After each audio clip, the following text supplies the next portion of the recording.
but back then, I mean, being on ESPN was like, I remember when they called and asked me if we wanted to be on there. I just, I couldn't be more excited. I mean, ESPN, this is the real deal, you know?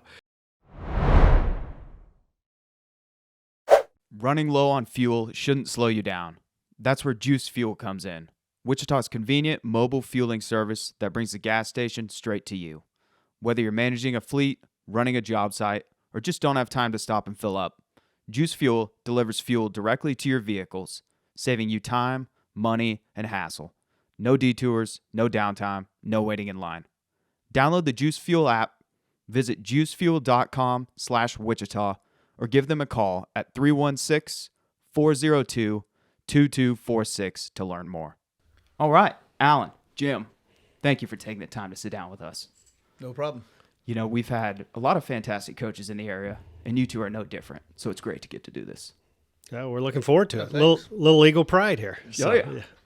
I wanted to start the beginning for you guys. So, Alan, you played college football at Drake, correct? Mm-hmm. A few other places, but yeah, Drake. Well, I took a venture down the Des Moines Register. Uh-huh. I saw a picture from 1985 Oh, yeah.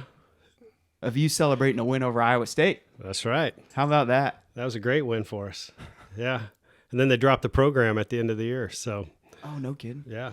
Yeah. So I transferred Missouri Western. That's where I ended up graduating from. So, Yeah, didn't you play for two programs that dropped? yeah. Yeah. I don't want to start off with the bang. Okay, Yeah, shots we're- fired.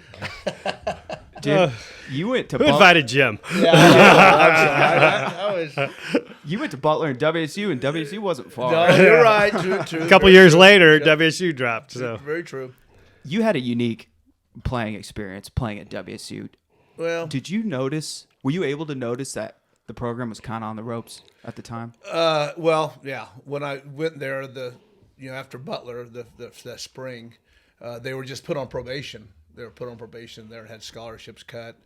The athletic director at the time was Ted Bradyhoff, and he got cut with it as well. And that's when they brought in Perkins and from KU. And we had a great team that my junior year going in. We had Prince McJunkins and Ruben Eccles and Jumpy Gathers on that team. So they had one good year, but after that it declined pretty quickly. I mean, Jeffries left, and then it's kind of spiraled to that point. Man, it's too bad. Yeah, it is too bad. Why were they put on probation? As a player, I didn't know it was a recruiting violation. I think they were paying money.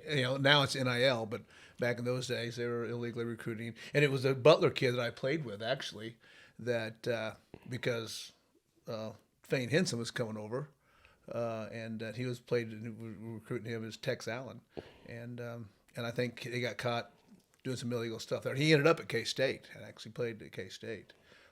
But I think that's what the guy centered around. But there's some other allegations as well. But it was all stuff that is legal now. Mm-hmm. But back in those days, it was not. It was really frowned upon. Everyone's still doing it though. Oh yeah, exactly. Yeah, exactly. especially in the SEC. Right. Yeah. Yeah. There was roughly a decade between you guys playing days and when you took over at Bishop Carroll. You took over in 1995. What were you guys doing in between? Well, after I graduated in '86, I went to work for Ford Motor Company and Ford Motor Credit. I was stationed here, but out of our headquarters in Detroit, Michigan. So I went there a few times, and I was doing finance stuff. I was doing dealer inventories, dealer audits. I was doing customer service. I was doing all kinds of loan stuff, and my degree was in health education. And so it was one of those things, you got a degree. I was just trying to find a job. And it was a good paying job, and they hired me. And so I did that for 7 years. But I was sitting at a desk, in a suit and tie every day. And, and it just wasn't me. It just wasn't me. And so, I did that for 7 years. And it was funny. A teacher at Bishop Carroll, Nancy Dietenbrock, you guys probably remember her. She would call me up, and she was doing a unit on interviewing and resume writing, and she asked, can I have our kids send resumes to you at your local address, and then you can come in, like take a day off and come in and interview kids and during the day, and kids would critique and would their interview. And I said, sure. So I'd get all these resumes and job applications in the mail for these high school kids, and they're making up all kinds of jobs and stuff. And we'd sit a day or two that I'd come in and just sit all day and just do interviews with kids would be watching and would critique, and it was really good. And at that point, Nancy said, are you happy what you're doing? And I said, no, I'm kind of looking around. I'm not that happy really. And she goes, you ought to be a teacher. She goes, you bond with the kids, you connect with the kids, they enjoy you. Your career's in teaching. And that's the last. And I said, really? And I didn't even thought about it until then. And then at the time, the Bishop Carroll program was not very good at all. I think we had one win or something like that, and I went and watched them, and they were just terrible. And I thought, oh God, I need to do something about this. And so I kind of came back, and that was when they hired Mike McCoy, and I stepped in and said, hey, I want a job, and I came back and student taught at Carroll under Bob Dietenbrock and started coaching with Mike McCoy, and then 2 years later, Alan came along. So that's how my career started at Carroll. Yeah, so as soon as I was done playing, I started coaching at the college level. Coached 1 year at Missouri Western, student assistant. Then I went to Missouri State, was a GA there. Coached outside linebackers. Actually coached offensive line my first year, and then outside linebackers my second year. Had a great team, went to the playoffs. Great experience. Worked with some top level coaches, guy that was a defense coordinator and ended up being in the SEC, and Dave Womack, and learned a lot. And then I got my first full-time job, defense coordinator at Arizona Western, Yuma, Arizona. So I moved out to Arizona and spent 2 years there. And then had gotten married, had my first child, and said, college coaching's tough because you're on the road a lot. And so I got into a high school there. Actually applied at Carroll 3 times before I actually got hired. So, talk about perseverance. I tell that story a lot because, when kids get turned down for leadership positions or whatever it might be, I always remind them, you just got to keep knocking at the door and eventually it will open. So, and then, came back in 95 and it was a blessing. Wow. So you take over as head football coach in 1995. Mm-hmm. What did the early days look like for you? Assembling a staff, taking over programs, kind of in a rough state of affairs. What did the early days look like? Well, Bishop Carroll was successful in about everything else but football. You look at their other sports, they were successful. So winning was there. But, numbers weren't. I think the first year we had 13 seniors.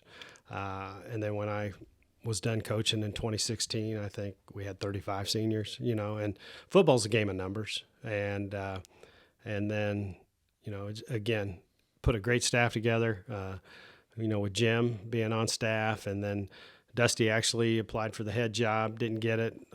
He was my first phone call about getting him back in town.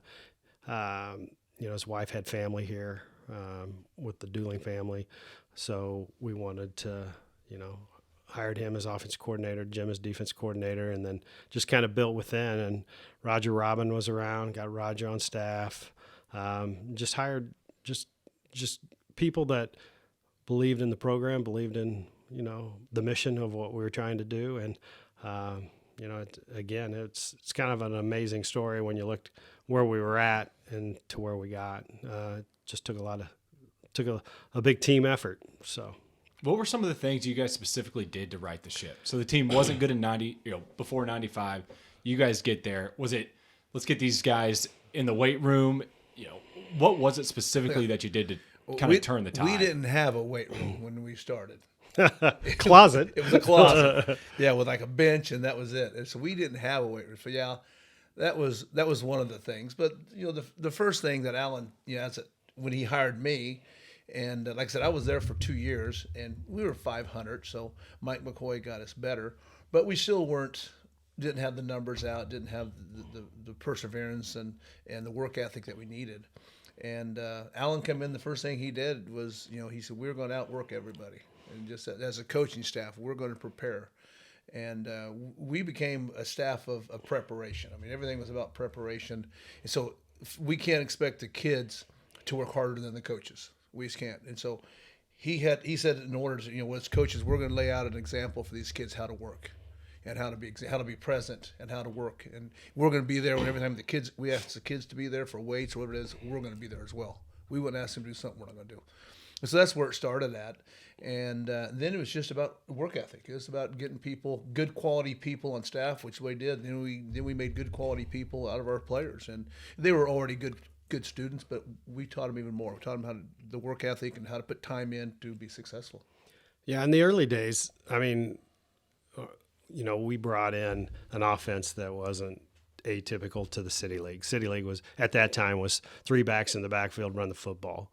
I mean, we brought in a spread offense, ran that at Missouri State, ran it out in Arizona when I was the head coach out there at a high school for a couple of years. But, people didn't think we could win that way, even our own people. I mean, they were like, oh, I don't know about this. And, again, you look at our offense from when we started to when I was done, we evolved, but yet that spread concept, spread in the field, horizontally and vertically, we were going to make you defend the whole field. And then defensively, we really were simple the first few years. I mean, it was getting 11 guys to the football and being mad when you get there. And, Jim did a great job coaching that up. And, we worked at it. And, we weren't going to try to out-scheme people early. We were just going to try to outwork them. Yeah. So and thank God, because as a D coordinator, I've never been a D coordinator. As a matter of fact, it's been 8 years since I even around the game of football, and so when Alan put me as D coordinator, I thought, wow. But the good thing was about it, like I said, all the offenses we faced had 3 in the backfield, 2 tight ends, and they just ran the ball straight at you. So I could line us up to that. But Alan said, what's going to set us apart? We're going to run defense, and we're going to run it better than anybody else, and we're going to do it because our kids are going to. Everybody's going to let 11 guys to the football, and you're going to be angry when you get there. And so I could, cut my teeth on this and get better and better. And Alan was a great mentor for me because he was a defensive coach and defensive player as well. So he was great for me, teaching me the ropes. Because first thing we did is went to a 4-3 look, and which I've never, no one played the 4-3 back in those days, but he wanted to go 4-3, and we did. And so there were some growing pains for me. But Alan was there, and we did it together, and we got these guys in shape and got them playing with a single attitude, that mindset that we're going to get to the ball, and we did. Who were the top dogs in the City League when you guys took over? West High, and Northwest. Mm-hmm. Yeah. So our first year, who was coaching West? Weston Charles. Yeah, okay. Weston was. Mm-hmm. And when we showed up, I mean, that first year, those teams were ranked in the top 5 of 6A, those, and I think we played them both. Like first 3 weeks, we played 2 of those teams, and actually played them close. And I mean, people were like shocked, and maybe us included. But I think we were 1 and 2, but our 2 losses were Northwest and West, and we lost like 14-7 and like 10-7 to both of them. And these guys were high ranked teams. And we thought, wow, we're not too bad. Yeah, we thought we were pretty good. We thought we were. And then I remember my wife, this was pre-cell phone, so we didn't talk a lot because I moved here at the beginning of summer to start our weight program, and my wife stayed back to sell the house, and I had 2 little kids. And I remember talking to her on the phone. She goes, well, tell me how it's looking. And I said, well, the fastest kid in our weight program is a girl. So I was a little concerned, but luckily we had a few missing that day. To be fair, she was very fast. Yeah, she was fast. She was fast. So. In those early years, the gold standard in the state was liberal. Oh. They had state championships in 92, 94, 95, and 97. How important was seeing that for you guys, playing against them in the early days, knowing if where we want to go, this is the standard? Oh, it was, from my perspective, it was terrifying. These guys were good. The 95 through 97, they won, 3 and 4 years there. And they did it with just flat out speed. I mean, speed. They had NFL talent too. I mean, they had, Rosal, who played for Michigan, Truman played for Michigan, played for the Pittsburgh Steelers, tight end.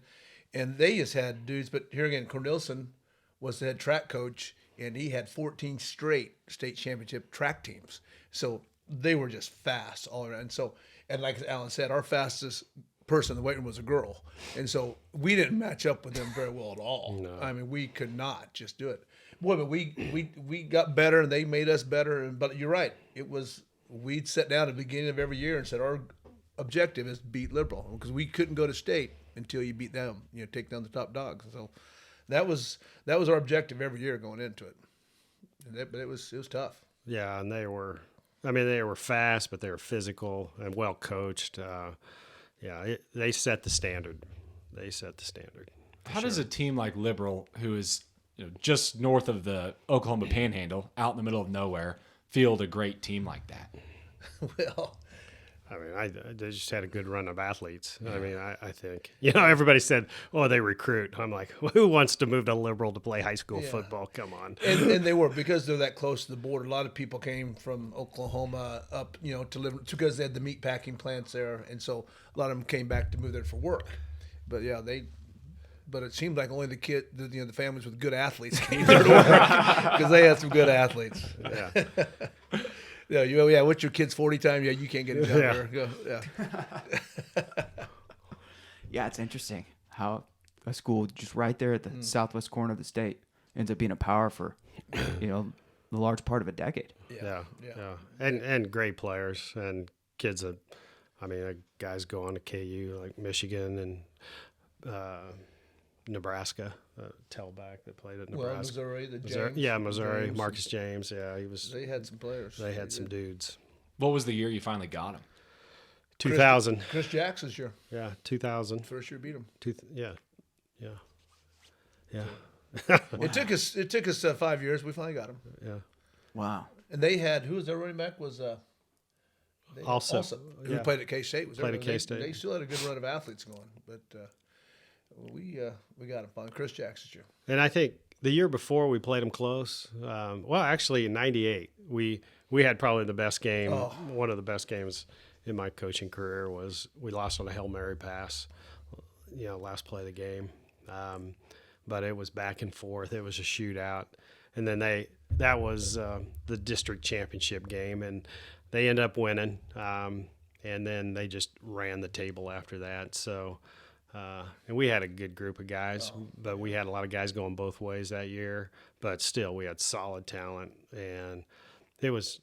Those are memories that last. So. That was a great game. That was the Hail Mary game. It was we were 1-2 in the state, and both undefeated. And they came to our place, and they flew the game ball in with a helicopter. And stuff like that. It landed on the midfield. It had the game ball. It was on TV. It was on TV. Statewide TV, and that was like. That's unheard of back then. And and here again, and I don't want to blame any, but we had our middle linebacker Luke Steven was our fullback and linebacker, and he was a stud.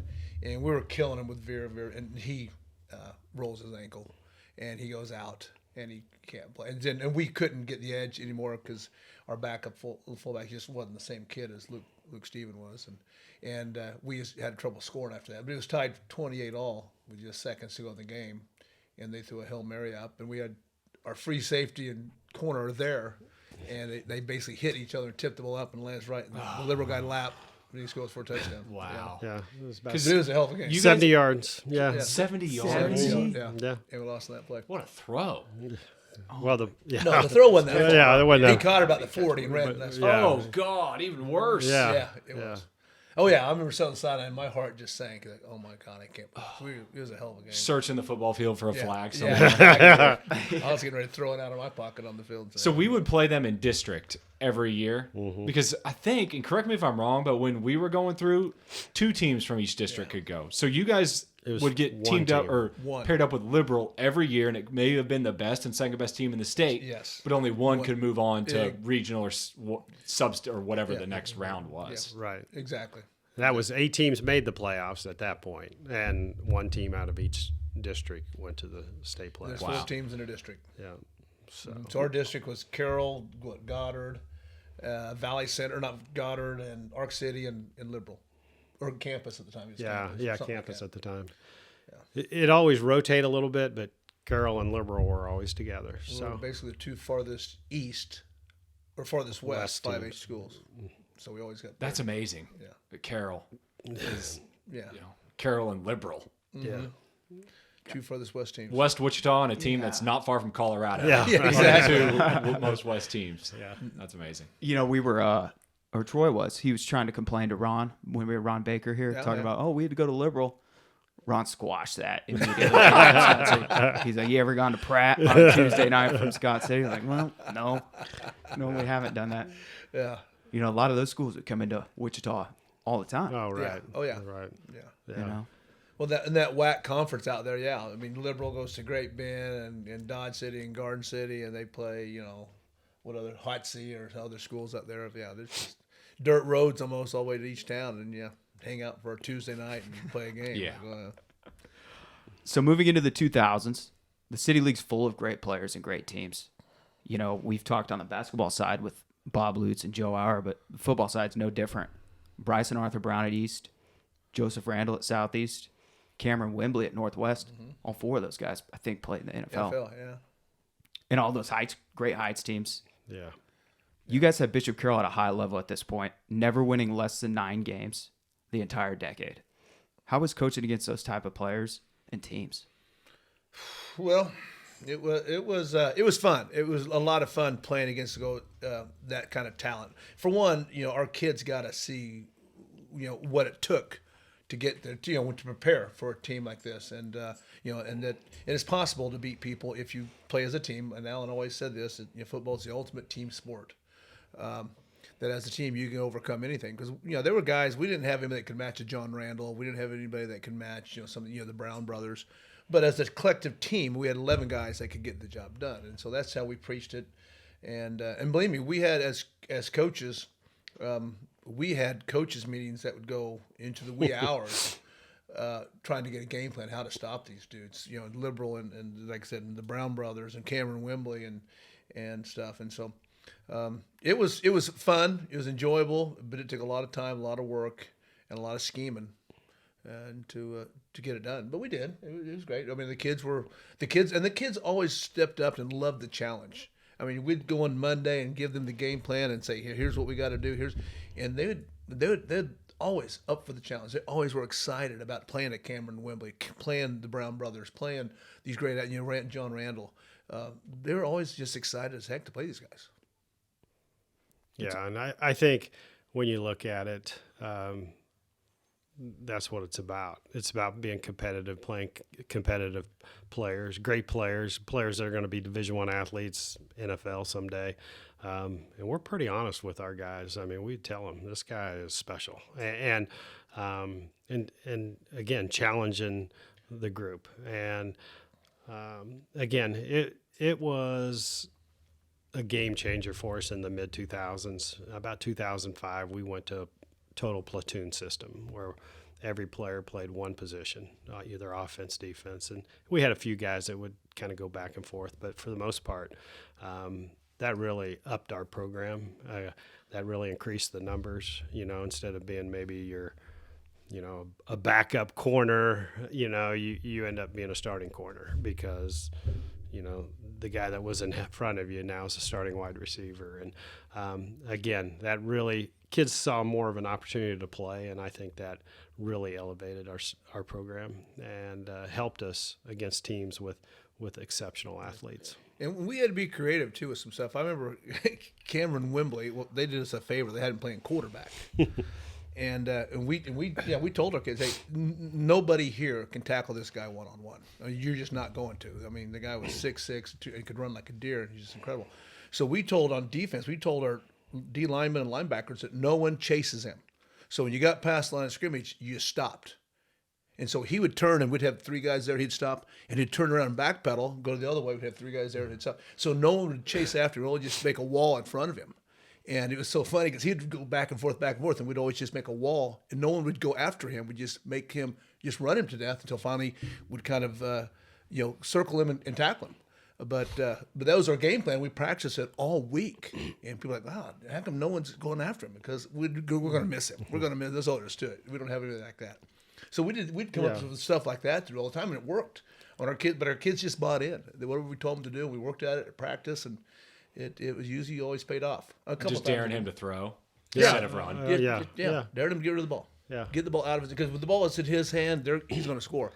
Get rid of the ball. We loved him at quarterback. Yeah. Because we knew where he was going to line up every time, right? I mean, when you have a guy that, he could be a receiver, could be in the backfield, then you got to kind of, you start to think and then you start processing, if he's here, what's he going to do? But when he was a quarterback, we knew exactly what we were going to do. And his eyes were always, on the people in front of him. So he had receivers wide open down the field, but he was looking at the lineman in front of him all the time because we'd have 5 guys just standing there and not chasing him, but just making a wall in front of him, just going lateral with him.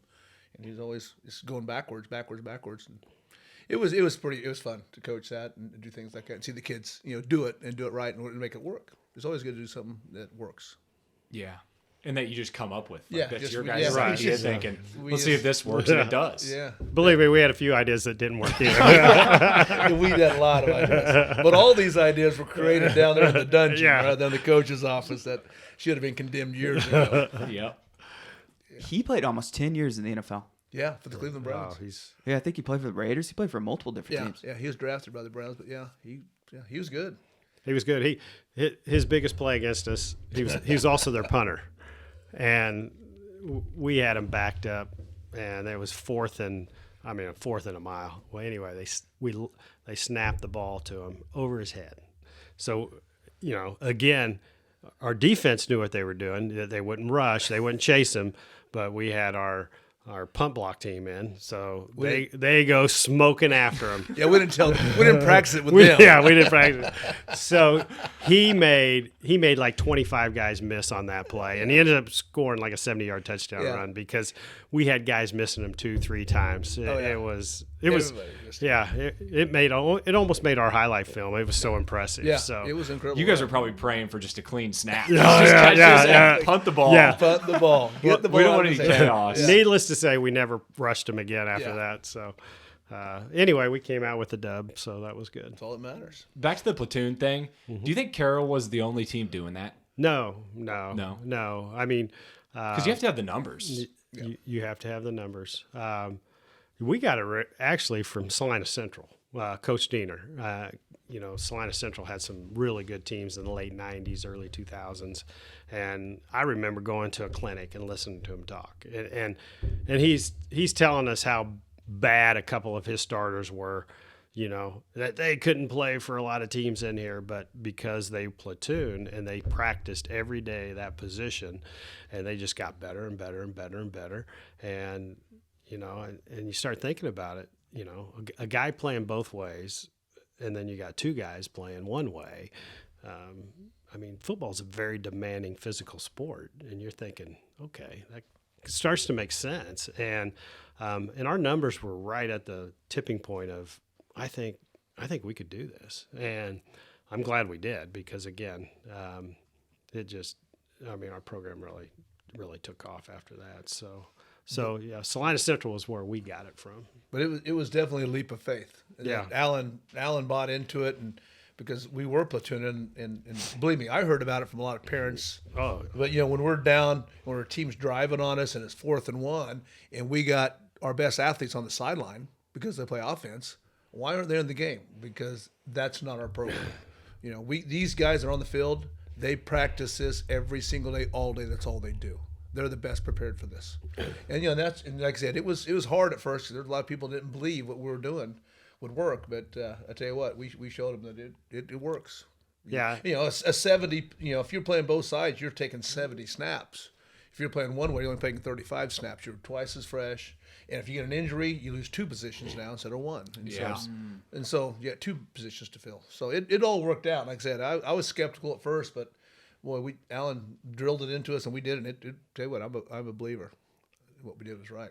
Yeah, it was funny. I mean, like Jim said, we got a Denzel Goolsby, on the sideline, and people are nickeling and diming us down the field, throwing it, and I'm like, what's that going to do to the kid that's our starting corner if we all of a sudden yank him out and put Denzel in a corner? More times than not, those guys made plays that had been in there practicing all week, all year, for 3 years, just keep getting better and better and better.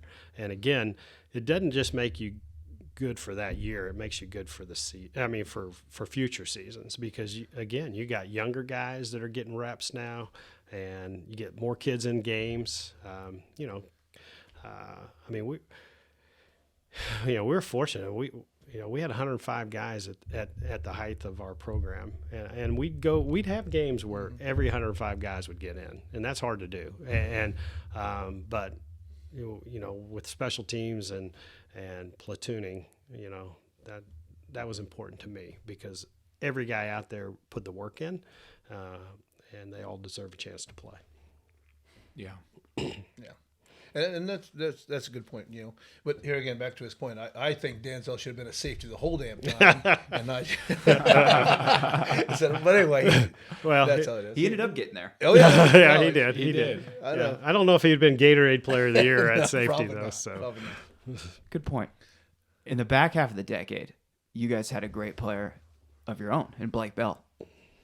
How early could you tell that this was really something different? kindergarten. Yeah. No, he used to come to our kids' camp, and he was head and shoulders above everybody then, talent-wise, height-wise, skill-wise. Yeah, you knew he was going to be special coming up, even our kids' camp. So at an early age, we saw that. Yeah, and I'll tell you what, his parents made him special because he came in as a sophomore, and he wasn't our starting quarterback. And,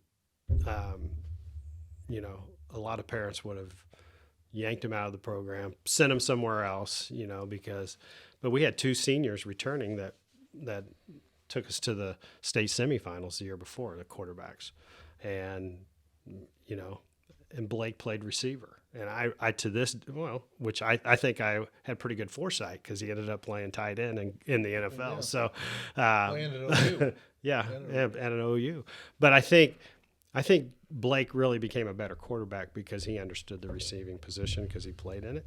And he started for us his sophomore year at quarterback, probably, but that wasn't best for our team. And but Mark and Sherry Bell, man, they just bought into what we were doing. Blake's brother Brock was a senior, and so those two got to play together. And he was a special player, but a special person as well.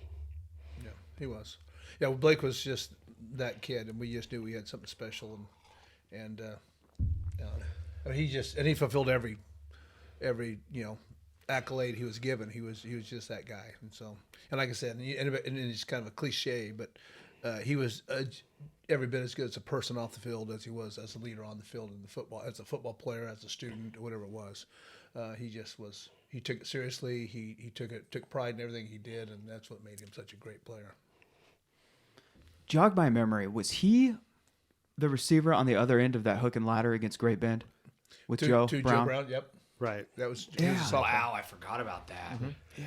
Yeah, he I was was a thinking sophomore. when you brought up he was receiver, I'm like, oh man, I think that was Blake Bell. He was the other side from Joe. Well, Joe was tight end, but Joe played wide out. Yeah, but we threw it to Blake, and then he pitched it to Joe coming around. That was a hell of a game, that Great Bend game. Yeah. That a heck of a was. game. Great Bend had some very good teams Oh yeah, back then. They had some good Oh, teams. yeah. And they may still, I just don't follow it. But Yeah. back then they were good. Well, they actually beat us this year, and they had a good team this year. So, Yeah. in fact, they got a kid going to Notre Dame. Notre So, Dame, yeah. tight end.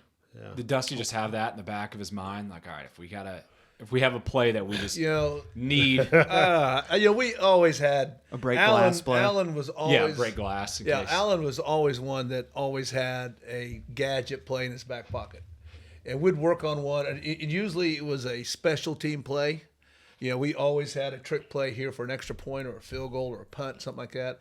But he always had like a hook and ladder or reverse pass or something. He had something we wouldn't expect it. It wouldn't come out until a moment like that.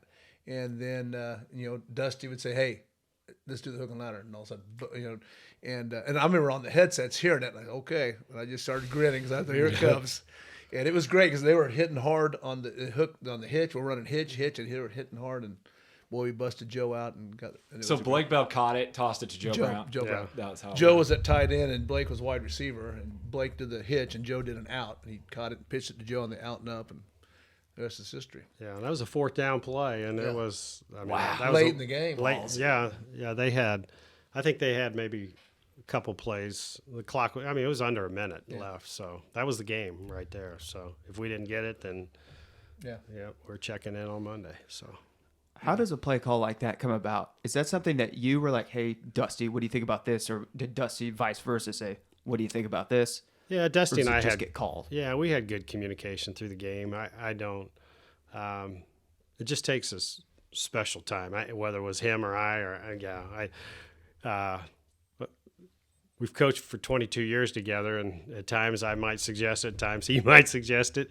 But I was the gadget guy. Dusty wasn't really into the gadgets. Yeah, exactly. But I like gadgets, and that's what makes it fun. Kids like it. We did a lot in the kicking game, and more times than not at work. So, because again, that just gives the opponent something else to work on, that spends their practice time on something that they could be working on that might pertain more to them, but they better be ready, because we'll have some fun. And it goes back to what I said at the very start of this show, is that we became a coaching staff because of him, about preparation. Those plays didn't happen unless we prepared for them to happen. So we'd work them, and every now, once a day, once they just work that, throw that play in, throw that play in, throw that play in. And so because there's a lot of timing and everything involved in that, and so we had to work on that. And so he always included in the practice script a play like that. And so, when it came time to do it, our kids knew exactly what to do, and the timed it just right, and it worked. And almost every time we called a gadget play like that, it always worked. You need to get credit for being a gadget guy, because I remember, I don't know if it was my senior year, we were playing Hayes or Salina South, one of those teams in the state playoffs. It might have been Hayes. Hayes played pretty good that year. Yeah, the Hayes, state playoffs, and probably best of it. We They were were ahead on, of it. we were on their side of the field, but on like the 40, and it was fourth down, and it was more than 10 yards. So we must have had a penalty or something. And we had a play designed where we'd all line up on offense and hike it to Zeke, and Zeke would punt it. And he stuck it on the 1 yard line for it against Hayes at Carroll. Put him on the 1 yard line as a set offense, hike, catch, punt. He brought back the quick kick. Yeah, the quick kick. So no one's doing that. Yeah. Knows that. Well, let me Except Zeke Palmer. Yeah. Well, Blake Bell did it once. Yeah, Blake Bell sure could do it too. And the punt went backwards. I found something he couldn't do. He couldn't punt. Wow. I think it was a minus 3 yard punt. And it was against Liberal. I actually remember Liberal wasn't very good that year. So I was fortunate that we were able I think the defense came up with a turnover the next play. So they saved me. So. Well, Zeke was able to redeem the play. Yes, he did. I remember that when Zeke did that. I didn't give up on the play. No, you didn't. You didn't. You stuck with it. I remember Jake Allen having a big one. 99 yards. 99 yards. That was in the state Punt? championship game. Yeah. Yeah. Windy and the ball kept That- rolling. It was the state championship Championship against game, Mill yeah. Valley. Mill Valley. It Yeah. kicked it down to the 1 yard line. Yeah. And it just kept rolling and rolling. Yeah, I remember that. Wow. Yeah, it was super 'Cause windy. Good for Jake. Couldn't have happened to a better Yeah. dude. He's got to be in the record books for that, right? We punted on third down. Yeah. Wow. Yeah. Because I was like, we're never going to get a first down here. So Yeah, the one. Yeah. Yeah, so we kicked it out there. Quick kicked it. So 2009 comes around. Blake Bell's the #1 player in the state, one of the top quarterback recruits in the country. Yeah. ESPN comes to broadcast Cape versus Carroll. And man, that game delivered.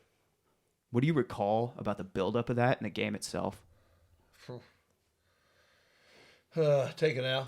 Oh man. There's a lot that goes to my mind with that game. But Again, it's kind of hard to understand right now because the way TV and all the streaming networks and stuff, things are a lot more, I guess, available for people. But back then, I mean, being on ESPN was like, I remember when they called and asked me if we wanted to be on there. I couldn't be more excited. I mean, ESPN, this is the real deal, And I remember getting to share that with the coaches and the players, and just the excitement, and then the fans, and I mean, just the buildup of that day was just incredible. Being at school, and everybody's excited for game day, but this game day was just different. And I remember, we had watch parties across the country, in bars of, people, alumni watching the games and getting people together. And, again, when you build a program, you want it to be the best in the state, and you want it to be visible to everybody in the state. But to be visible to everybody across the country was very special. And it couldn't have happened if it wasn't for Blake being one of the top recruits in the country. But again, it really showcased our program, showcased everything about our school, because our school's different, our school's special, and it was just a great opportunity. Yeah, like I said, it was a tribute to not only Blake being a great player, but they wouldn't have come in if we had a 1-9 record. They came in because we had a great program, we had a great player, we had a great fan base, we had a great community, we had a brand new turf field, and it was all in place. And so it really was kind of just striking home that our program has arrived, and this is what we built, and this is what we put all of our hard work into to do. But I remember that just like 3 days before, all the stuff showing up. Oh yeah. I mean, the van shows up and it's parked outside the stadium, and they're hooking up the lights and the electronics, and and they brought in their own lights and all the cameras and all just the Gatorade stuff they brought in, just for advertising and stuff like that. And like in the end zone, they had all those big triangle cushions and just all the stuff that went on behind the scenes. Like, oh my God, it was such a distraction for us, like even in practice. I'm like, okay, guys, because as a kid, you guys, we're gonna be on ESPN. They're up and down there, and at practice it's hard because they're out there working on stuff. Like, and plus we're playing a very good Capon team. So yeah, and they came to play. Yeah, they came to play. And one like we're playing an 0-9 team. We're playing another team that's right there with us. I mean, they were like had 1 loss or 2 losses at the time, and they were a very good team as well. So didn't we get Didn't something crazy happen right before the half? Blake, we had like a pick six or something. Yeah. Blake threw a pick 6 earlier to Truman, okay, and then Woodard got a pick 6 last play of the half, and Capon's up like 21-7. They're up 2 touchdowns on us, and they throw an out route, and Woodard picks it off and goes pick 6, right? Yeah. Probably the slowest safety we ever had. Picks it off and went for 6. Except maybe Levi Marcotte. There you had go. a pick I was 6 about as to well. bring up Yeah, Levi. Levi had one too. Hey, that's Dr. Woodard too, by the way. Yeah, he's Dr. Woodard. Yeah, That stadium shot is such a great picture yeah. of that game. We got to get that down here. That's such Yeah. a great picture. Yeah. Put it right by that one. I'll see what I can do on that. My parents have it in their basement. Oh, they do. They've got Okay, it there you go. Yeah, that's a great. Maybe it's at the lake. It was I a don't know. great We have it night. somewhere. Like I said, it was a great game. It came down the wire. Even though they had an illegal formation, I still say on the last play, but because they threw a middle screen. Because we took up and he went like 80 yards for a touchdown. Then they had to go to 2 to tie it. We stopped them or whatever. But it was because I know Max Martinez. They had the tight end was covered, and cause Max is there pointing him out. He's covered, and the official even acknowledged he was covered. And then they threw the screen pass to him, and he went because we let him alone because he was covered. He's an offensive lineman, and they threw it to him, and he went. No one was in the middle of the field. He went and scored. I still claim that's the reason. Yeah, because we stopped him on the 2-point conversion. And Tyler Nance had a bad snap, pick up and run in for a 2-point conversion or something. It was a crazy game. Yeah, Tyler had a great game. He had 200 yards receiving in the first half. Tyler Wow. did. Whoa. And then then in the second half, late in the game, he was a holder for an extra point. It was a bad snap on the ground.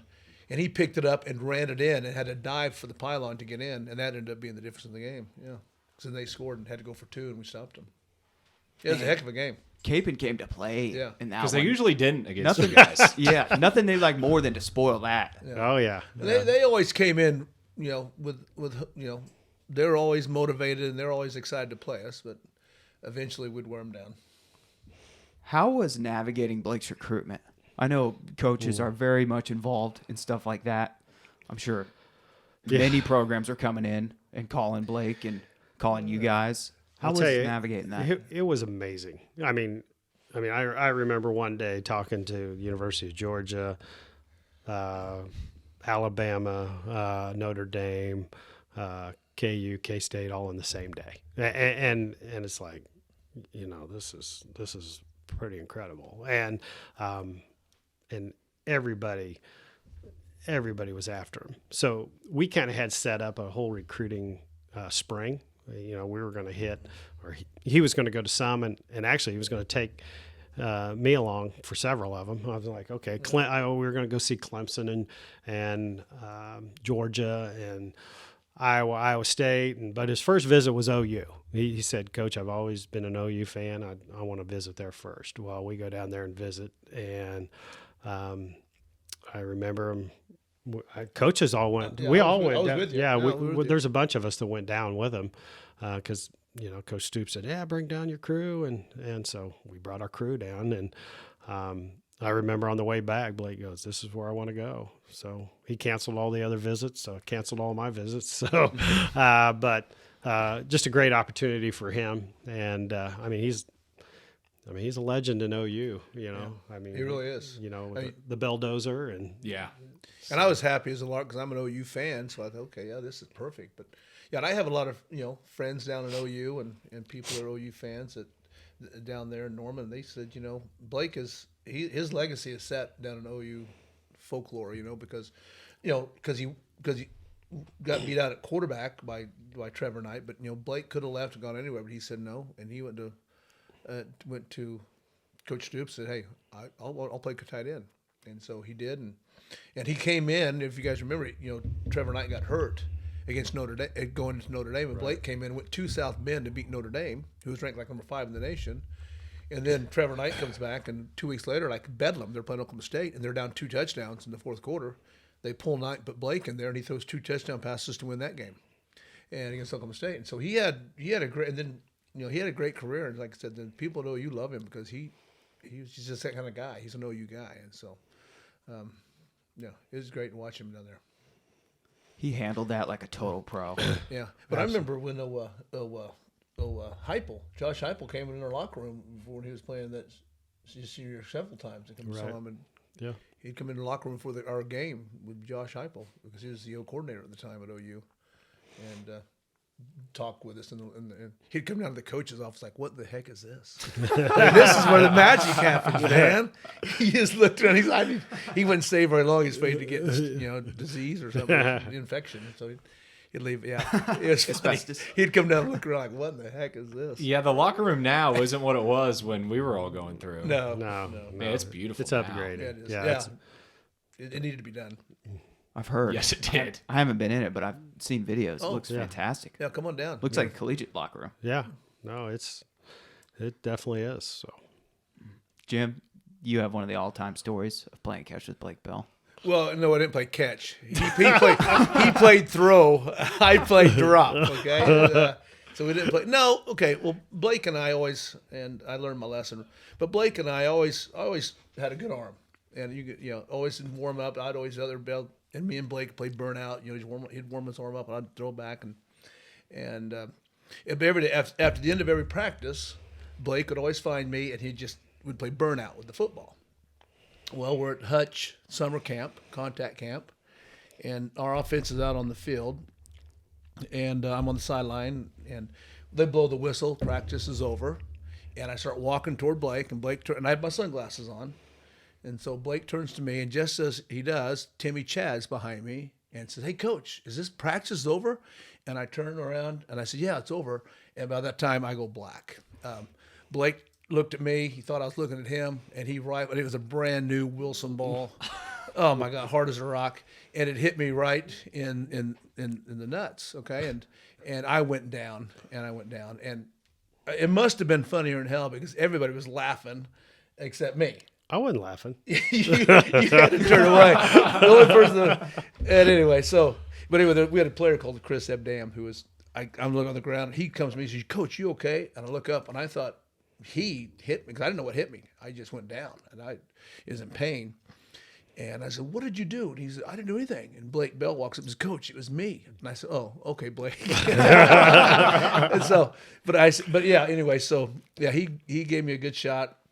I spent the rest of camp with peas in my pants shorts, and ice in my shorts.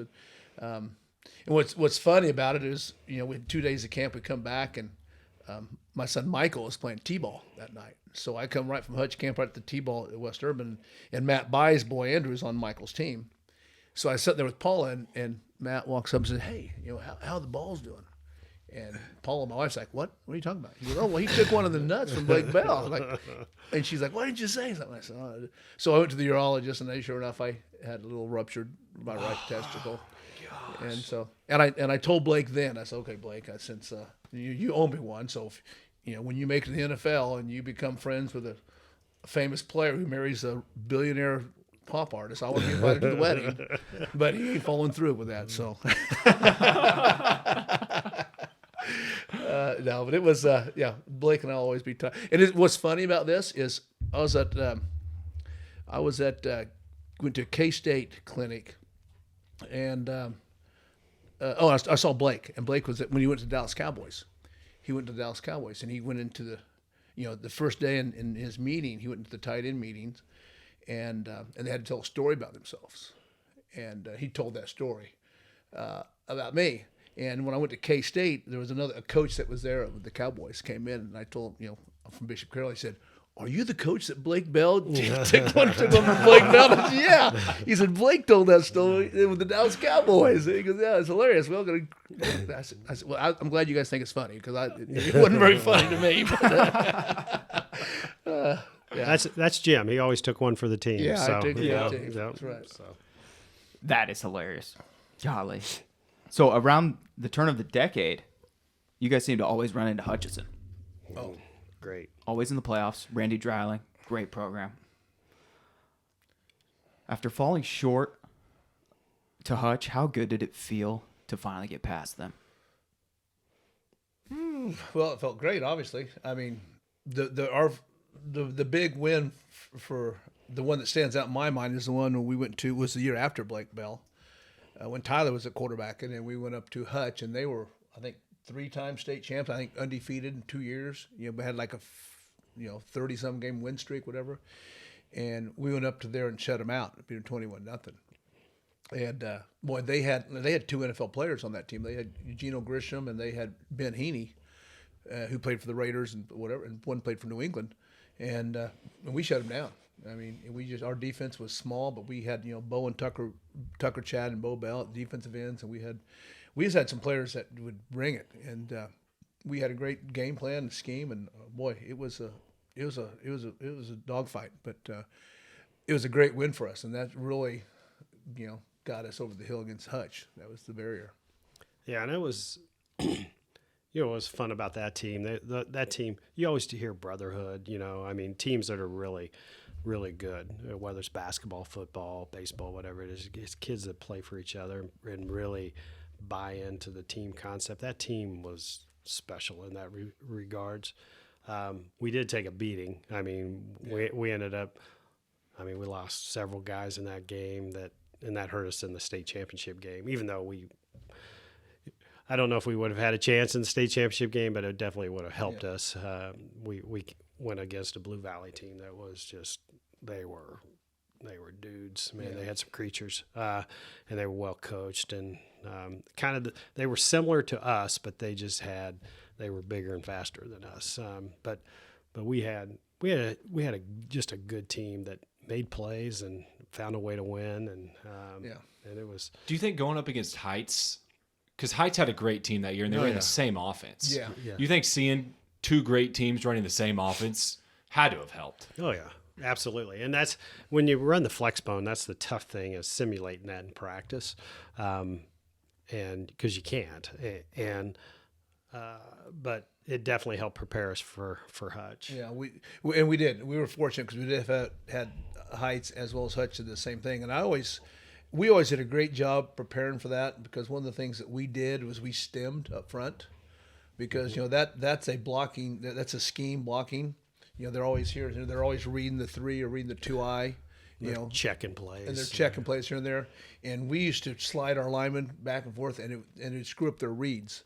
I mean, Randy Dreiling to this day says, that didn't affect us. But I can show you film where their quarterback checks, and we stem, and he comes up and checks again. We stem back, and he just steps away. And one time he looks over the shoulder to Randy Dreiling, he shrugs his shoulder. And Randy says, "I just run it," and then it eliminates him to just dive, because we're screwing up their blocking schemes all the time. And so we had a scheme when we faced these flex bone teams, and it worked. And we did a good job of teaching it. We did a good job. Our players did a good job of carrying out the scheme, and we gave teams fits. And we had a lot of success with Heights and Hutch, who ran this, that no one else really had against them because of some of the stuff we did. Would you bring the safeties up and play them as linebackers? When their slot goes in motion, that safety would come down hard, and the other safety would go to cover 3. Because they're running the ball 95% of the time. That's right. So we'd roll their motion, and that safety comes down hard and goes right to the edge. He's setting the edge, going to pitch. Our linebackers got quarterback, and our ends got dive, and those three. And that's what our ends, Bo and Tucker, were just animals coming. They'd come down and they'd pound the fullback, just pound him. And they had Ben Heaney, who was a heck of a fullback, so he's an NFL guy. So they took a pounding as well. Right. Boy, but they would not back off that 1 ounce. They would pound Heaney and it was just a dogfight, man. I'm talking about collisions. We had collisions with them, and but we had the scheme down, and we had a safety, Max Martinez, who would come down and hit you as well. You remember Max? Yeah, I played scout team against him. It was a lot of fun. Yeah, and Max was a hitter. Oh yeah, it was. We had, like I said, it was a hell of a game. Game plan. Do you guys stay in touch with coaches like Randy Drowley? I haven't stayed, when I see him, I don't. When I was coaching, I'd see him at clinics and all kinds of stuff. We'd talk all the time, yeah. Oh, yeah. Who was coaching Heights? Rick Wheeler. Rick Wheeler. Yeah. That's right. Yep. That's right. I was trying to think of that too. Man, great games. Yeah. So 2012 rolls around. You have one of the all-time great tight ends. yeah, one of the all-time great Kansas high school football teams, led by Zeke Palmer, and in all city tied into my life. Yeah, That's right. Don't throw me in with Zeke Palmer. You breaking through for the first time, winning the state title. How was that? I mean, yeah, it was good. I mean, I remember the bus ride home and sitting there going, it didn't feel much different, really. I mean, it did, but it didn't. It was kind of a sad moment because the last football game is the last time you're together with that whole team. Mm-hmm. And I think the one thing that we always strive is that the teams are close knit. They care about each other. They play for each other. And when it's over, it's over. That you'll never have that whole group together again, and it's pretty surreal. And I remember again on that bus ride home, it's like, yeah, we won, but this group will never be together again. And that was a fun group. Again, we had a lot of ups and a few downs, and the downs motivated us for the next year.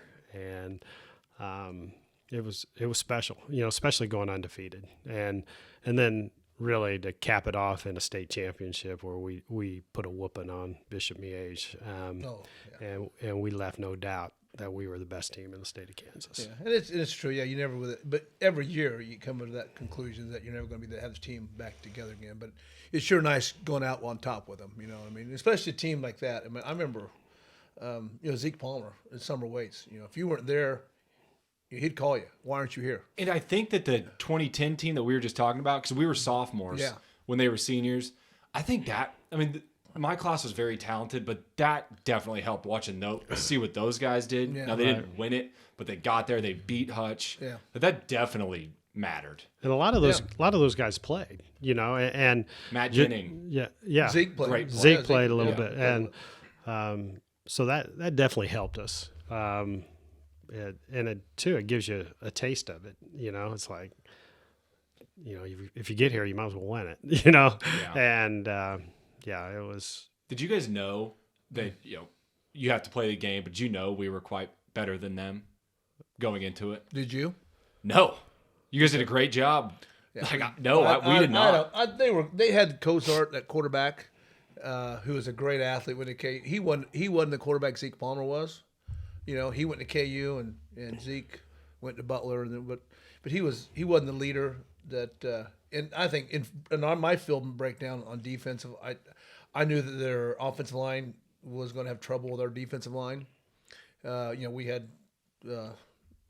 Bedford, and and we had dudes that Martin boys and the Martin boys and Bedford. We had some dudes. So I knew their offensive line was going to struggle blocking our defensive line. The issue was just going to be, if you remember, keep containing Cozart because he was a hell of an athlete. So I pulled out a guy off the bench, the fastest guy on the team probably, and Michael Leonard. And remember that whole week I said, he scored 2 touchdowns. I know. I said, you got him. I said, no matter where he goes, you got him. And I remember in school walking down the hall and people would walk by and say, Michael, who do you got? He goes, I got Coach. I got Coach. That's all. Michael, you had to kind of teach him, and so every day, who do you got? I got Coach. So he just mirrored him wherever he was on the field. And you remember, he had 2 scores because he was just, one was a fumble, Coach fumble, he scooped and scored, and the other was a deflected pass, and he was there and picked off and went for a pass because he was just, that's all he did is like a little puppy dog, just followed Coach around the whole place on the field. And he could keep up with him. He never got tired. He could run and just kept up with him. But this is a guy that didn't play almost all year. He was a backup. But I knew he had that type of energy, so I said, okay, that's his job. And he did a great job. He did a great job.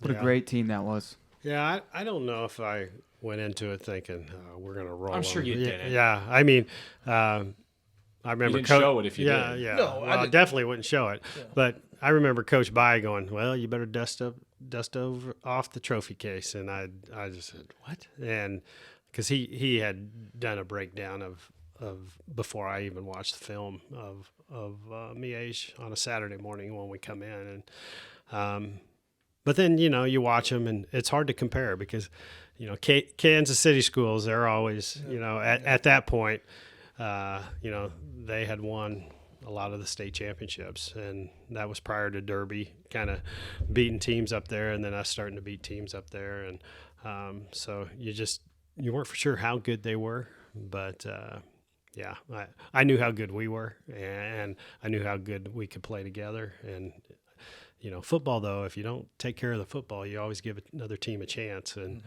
luckily, they didn't take care of the football, and we got on them early and often. And it was for a fun Saturday afternoon, that's for sure. It was very fun, very fun. Alan, the Wichita Eagle had an article after you guys won your first state championship, and the quote goes, "Schuckman didn't need to prove to anyone that he's a good coach. That was determined long ago. But there was one of those things those who assess the greatness of a coach couldn't mark off their list. Now it's been taken care of. Schuckman has his state championship. The nitpickers have run out of ammunition." How about that? Yeah. That's what I'm saying. There's a lot of good coaches out there that haven't been blessed with a good staff or the right players, and from 2008 on, we had a run for about 10 years there of just incredible players, incredible people, incredible families. You guys know that.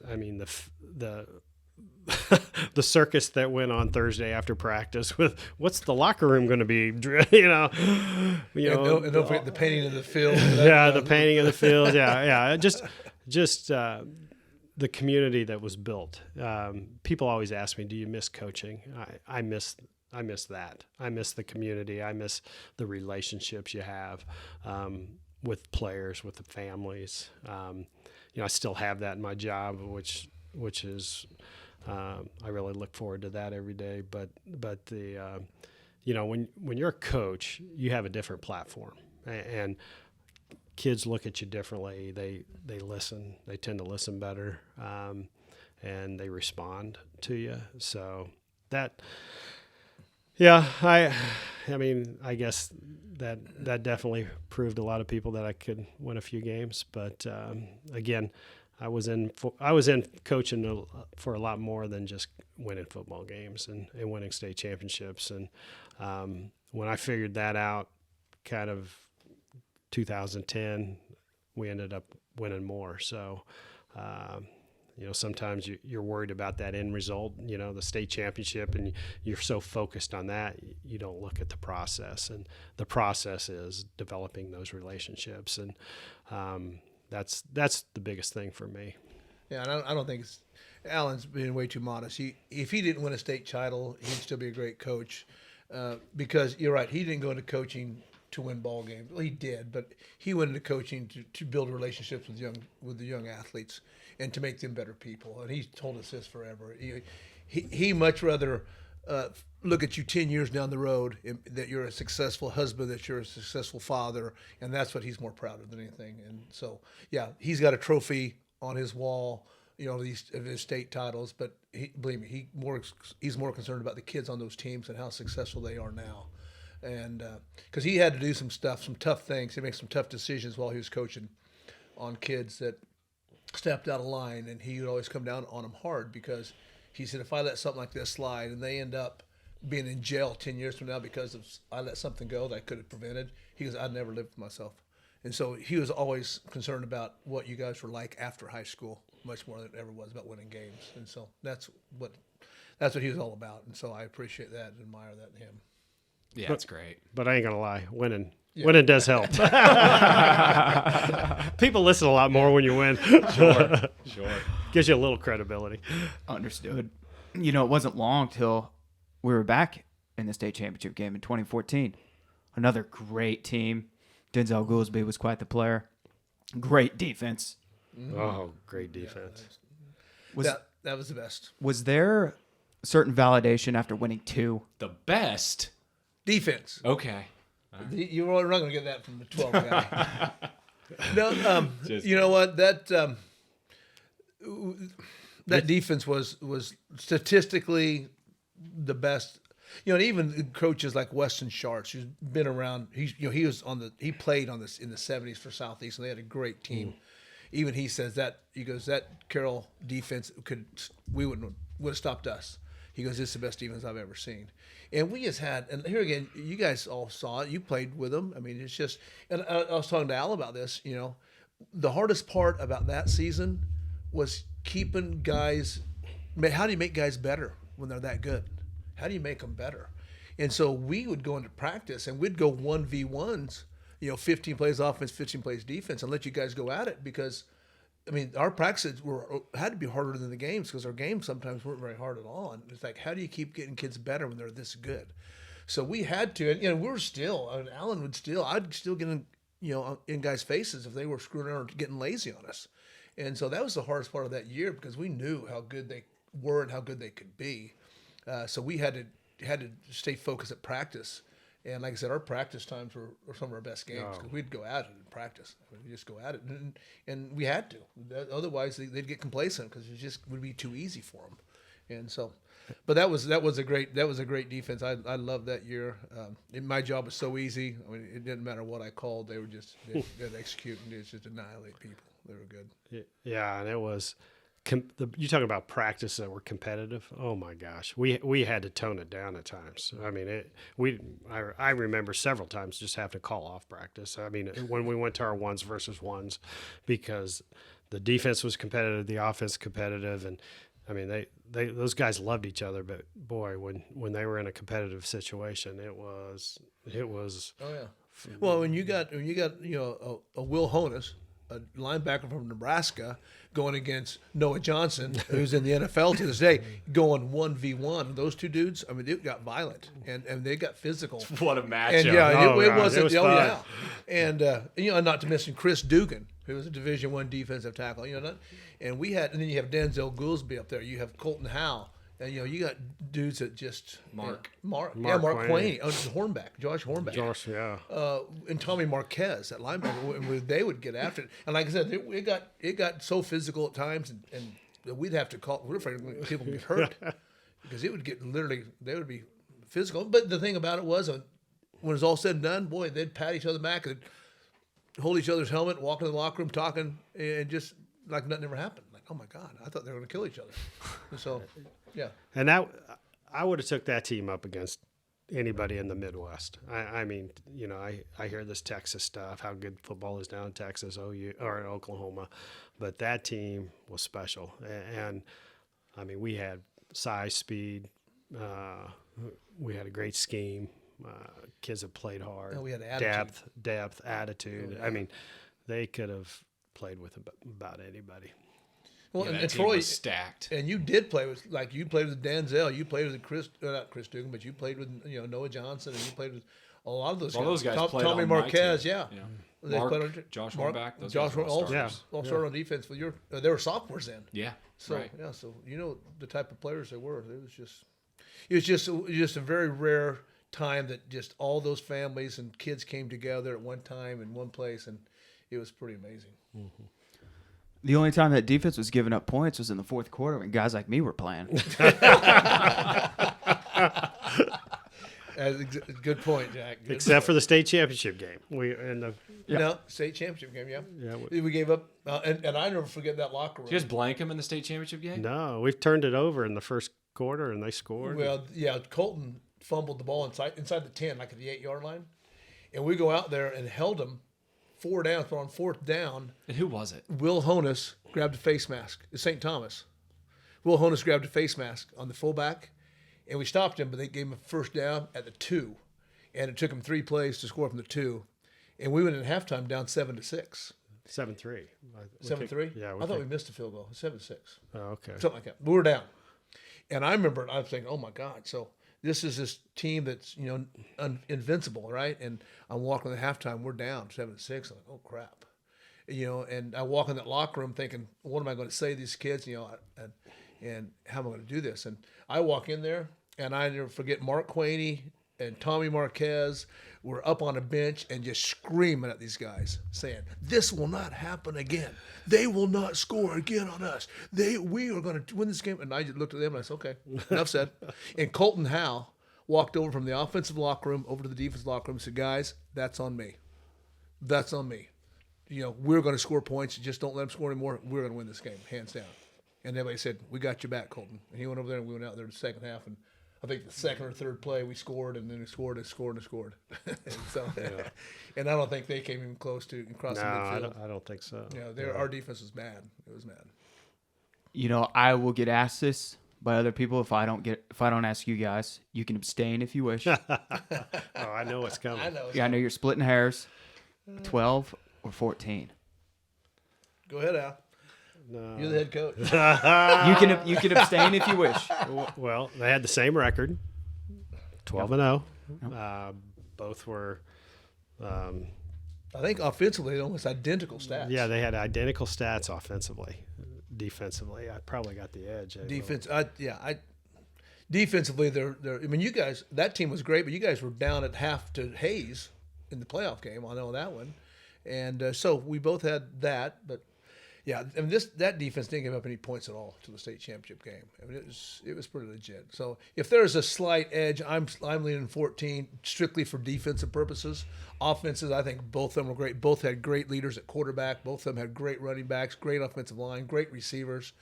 But defensively, and wasn't that we weren't great on defense, but that 14 team had like 3 Division I players on the defense alone. So I think that's where the edge would go with 14. But, the 13 team, we only lost one game there. It was not bad either. We lost one game in 3 years. And that we lost to Salina South on the last play of the game. 1 game in 3 years. Yeah. And you know who takes credit for that? Phil Blanton. Because he came in 12, and through his first 3 years there, he lost one game. He says, all you needed was me. Phil Blanton, still to this day, says he's the one that turned the program around. Finally, somebody with X's and O's. Yeah, well, usually they're in his eyes. 2 great teams, man. 2 all-time Kansas high school football teams, no doubt about it. I would take either one of those teams against any team in the region and see what we could do. I would love to play them and see what we could do, because I think both those teams were great teams. What a battle that would be. Yeah.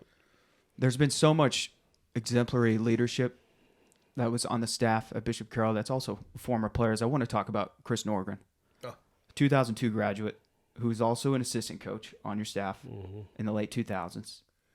Became a captain in the Marine Corps and then was killed in a helicopter crash in the mountains of Nepal on a humanitarian mission to deliver food and medical supplies to victims of an earthquake in 2015. What leadership lessons were you able to learn from him during your guys' time?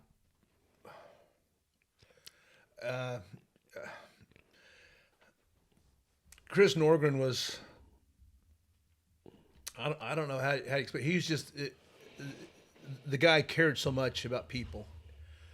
The reason he went into the Marine Corps to begin with, and the reason he became a pilot, because he had a sister who was handicapped. And I remember him telling me, because he went to college, got a degree, he was an engineer, and stuff like that. But he wanted more out of life. But he said, I had to take care of, I knew mom and dad were going to last forever, and his dad was sick as well. But he had a daughter, or not a daughter, but a sister that he knew that he was going to have to take care of the rest of his life. And so he said, I had to do something that would enable me the opportunity that I could take care of her. I mean, he was just one of those guys that he never thought of himself. it was never about him at all. It was always about what he could do to help others, and how could he better himself and put himself in a position to where he could help others. Being a Marine pilot was his way, and like I said, in the crash on Nepal, he didn't have to go. Somebody was down. He said, "Hey, I'll go get him," and he just jumped in his helicopter and they took off without hesitation. Even though they knew the climate was bad, the circumstances were bad, he didn't bat an eye. That's what I'm here to do: save lives. And so that's what his whole mission was to save lives. And I think, more than the people in Nepal, he saved a lot of lives. I know Alan. He's made a big difference in our lives as well, probably for the good, and so many other people as well. Yeah, actually, he had his first mission was he had just brought 3 people off the mountain that had suffered life-threatening injuries, and that's the clouds had moved in, and they had radioed that there's more up there, and we need to see if we can get anybody else up there. And he decided to.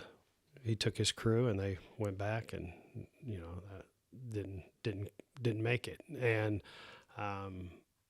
but Chris was special. I mean, I remember the exact last time I saw him before he left. He was in the weight room and gave him a hug and said, "Hey, I'll see you when you get back." And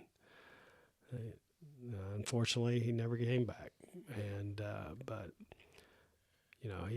he was, like Jim said, he cared about everybody else but himself. And I don't think he would have picked any other way to leave this earth than the way he did. So special guy, boy, you're talking about a guy that could motivate kids. And he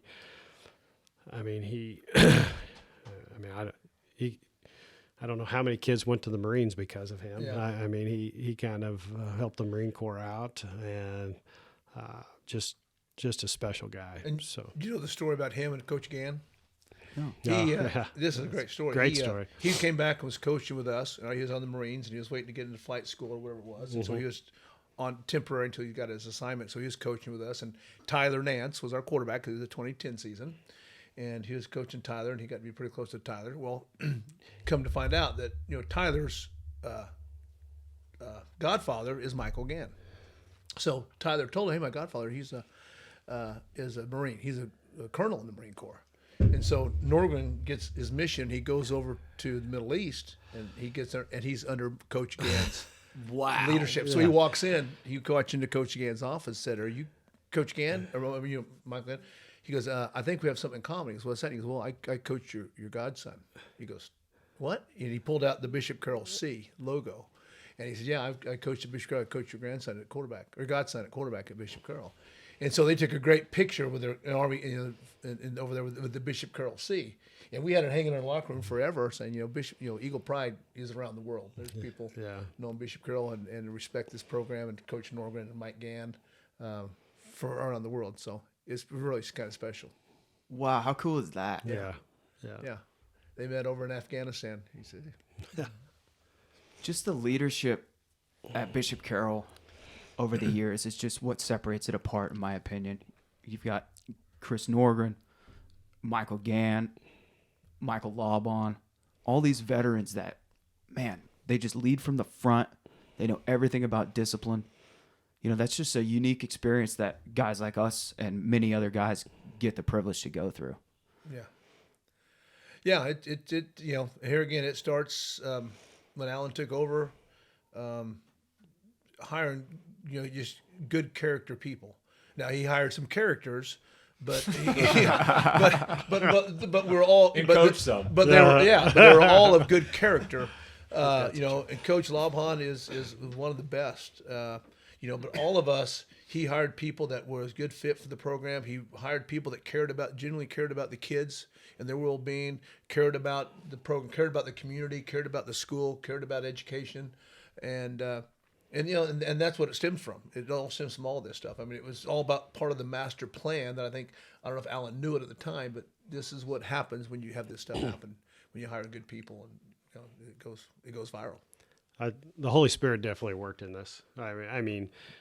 This thing got so big, and that's probably what got me out of it. It just, it's a huge privilege to do what I did and to be a part of that. And you mentioned Coach Labhan. I mean, I remember when I compiled that staff together, I didn't have an offensive line coach, and I had offensive line experience, but I think coming in as the head coach, I wanted somebody that could be dedicated to the offensive line.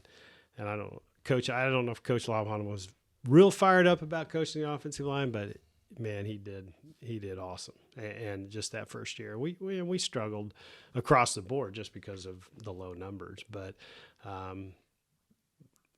just I remember after that season, I said, Coach, I need you to be the head freshman coach, because that's where you first see those guys, and he could instill what we were trying to do at the varsity level, at the freshman level, and there's nobody that cares more about kids than Coach Labhan. No, and if they can get past his one-liners and and try to figure them out, but How did you meet him? He was he's on staff. He was hard, and I started in '93. Coach Labhan started in '92. He was there a year before I came in '92, and he coached for 1 year for Tom Kiernan. Then he coached 2 years for Mike McCoy, and then Alan came in, so he was over there on staff. Yeah. Yeah. But I never forget my favorite line of his. One time we were at a clinic, I think it was up in Manhattan, and we were out to dinner that night at a restaurant having pizza. And we're sitting there, and I just met Coach Labhan with this our first year together, and so and we ordered pizza, and the poor waitress comes over and says, and we ordered this pizza, and he asked, "Ma'am, can I ask you how many slices are in that pizza?" She goes, "Oh, we cut it in 8 pieces." He goes, "Can you cut it in 6? I can't eat 8." And she goes, "Okay, 6 pieces." She stops and looks at him. I'm like, "What?" I just died laughing. To this day, when I think about Coach Labhan saying to this little girl, it's hilarious. And she, but that's just who he was. He was always joking around, always had one-liners, zingers that were just hilarious. So the pizza story he told me was, like, several years later, we went and when we go clinicking, it was kind of dangerous, but we'd go back to the hotel, and we probably had a few beverages, so we were kind of hungry. So I remember ordering pizza, and he goes, Coach, I'm hungry. Can you get that in 10 slices instead of 8? I'm hungry. I need more slices. I said, "Sure, Coach." And then we polished off the pizza, and then we flipped the pizza box over, and we started X and O's on the pizza box. So, Brilliant. yeah. Oh yeah. Yeah. And Coach Labhan kept everything. Oh. I'm sure he has stacks of pizza boxes at home with plays drawn on the inside of them, all of them. And we'd sit there and after eating pizza, we'd draw plays on or napkins or whatever it was, coasters, or whatever bar we're in. He'd draw plays on the coasters. He took everything down and didn't throw anything away. Kept everything. And you guys had the privilege of playing for him, so Yes, we did. yelling out the plays from the sideline. My boys, Yes. boys did too, and that's to this day my boys, their favorite coach isn't their dad. Their favorite coach is Coach Labhan or Alan, or something like that. So, well, Sam, because he played offense, but Michael played defense, and he still hated me as a coach. What a great idea moving Coach Labhan to the freshman team. I can't think of a better way to be introduced to high school as a 15-year-old boy. Here's Coach Labhan. Welcome to Bishop Carroll. Yeah. Exactly. That is a stroke of genius. Well, and he's a servant leader. I mean, he took care of the guys, and he made home visits. I mean, he'd come in and say, "Coach, I had to make a home visit. So-and-so was struggling, so I had to go meet with his parents." And, that's the type of guy he was. It didn't end walking off the practice field. I mean, 24/7. He was always there for the guys. So 22 years as the head coach of Bishop Carroll. Second in City League wins behind only Ed Crewell. No, Pretty amazing. that's good company. it is. Yeah. Ed was a special guy, and I mean, I know we beat Capon a few times. Haven't talked about much about that, but that's okay. But a lot of that We can if you want.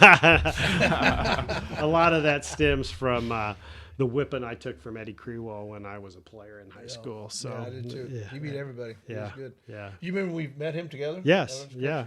Was it his retirement party? No, it was somebody else's party. Yeah, but he was Well, there. It was. is your father-in-law. Meister, Paul Meister. Yeah, Paul's, I think, 80th birthday something party. like Yeah. that. And Ed Creel was there, and we just started coaching together. It was probably his 70th. I think Yeah. But anyway, so Ed Creel was there, and I think it was at the Candle Club. Yeah. And Ed Creel was there, and we sat down with him and picked his brain and just talked to us like we've been friends forever. And just a great guy. And, we both asked him the same question, how did you win so much? And he goes, I had better players than anybody else. That's all he said. I had better players. You guys are great players. And he definitely had better players when they played us at Yeah, Carroll exactly. when I was in high school. So you're looking at an offensive guard. So yeah, that was bad. And that's we could have said the same thing in the 2000s. Yeah. We had some good players, but Eddie could also get his kids to play hard and play together. And but he did. He had some dudes too. So they were just well coached, disciplined. Your uncles, my brother-in-laws played for Eddie at Capon, and he was just one of those guys that had demanded discipline, prep work. He prepared kids that were ready to play, motivated. He let them have fun, but yet he kept them on a short leash. They had to execute, and that's the key for success right there.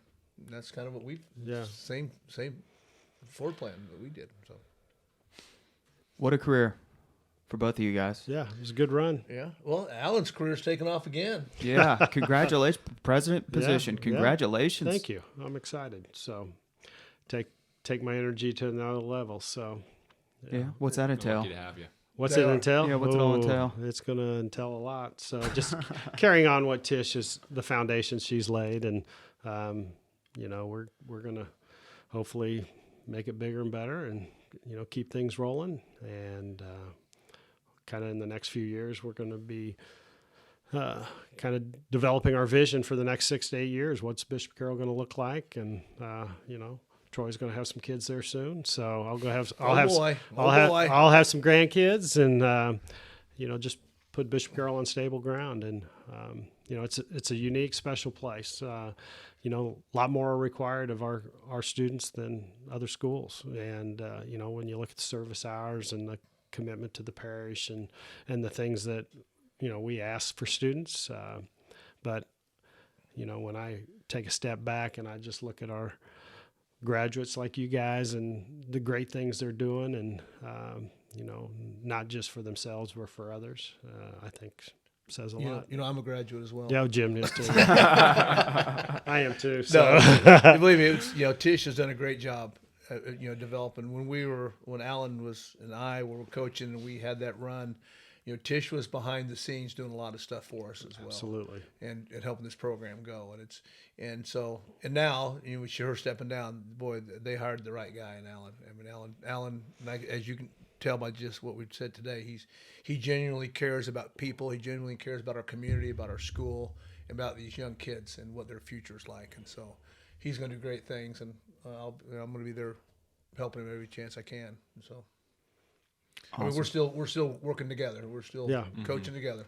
Yep, just a little differently. Yeah, So, that's cool. so It is. It's awesome. The final thing I had, consider this about Bishop Carroll football under the staff of Alan Schuckman, Jim Nance, and Dusty Trail. In the 15 years before you took over the Eagles, Carroll was 46-92. In the next 22 years, Bishop Carroll went 193-46. dang. That's a turnaround. That's pretty good. How about that? Pretty amazing. We lost too many games. Exactly. I have one final question for you guys. Where'd you come up with county fairs? How'd you get that? I was a little disappointed when Scott Lineber said it didn't prepare him for the Marines. Yeah. I was like, come on, give us a little love there. So actually, county fairs, Missouri State is where I got them. Wow. Yeah. They were in my coaching toolbox since Missouri State. And that's always a fun time. Always a good time going to the fair. Oh, yeah. The county fair is always a good time. Oh, boy. Yeah. Tons of yeah. fun. And I remember times when it seemed like the fair went on forever. I remember back in the day before we had turf. Did you? Before we had turf, I mean, it was just down there. It rained, and I'm in the bear crawls down there, right? And it's just a muddy, sloppy hole, and everybody's just blood, just dirt, filthy, dirty. And Alan's down there, doing it again, tweet. The fair's still going. And just keep riding the rides, and so but it's a memory that all the kids I think share. Oh yeah, and carry with you, and it's a fond memory. You have three practices a day, and you end with county fairs. Oh, It's kind of a rite of passage. beautiful. Yeah, you Yep, got to do beautiful. it. You got to do it. Yep. 3 practices a day. I mean, it's Remember amazing how we used to. Yeah. We grinded you guys, and it was a grind for the coaches. I mean, because you got to think when practice was over, you guys got to go home, eat, and sleep. When practice was over, we're preparing for the next practice. Yeah. We had to watch film right away, break that down, and get a game plan for the next day. And But would you rather prepare for the next practice or do the county fairs? we did both. Yeah. We do county fairs after county fairs. Yeah. Right. So we do that. So it just came with the territory. That's just what was expected of us, and that's what it took to win. And so we did it. We did what it had to do. It worked. It worked. Yeah, That it it did. did. It worked. It That paid it- dividends. And I think Chris Jackson this day does county fair still. Yeah. It's a legacy. Yeah. You got to do it. Good. I'm glad to hear that.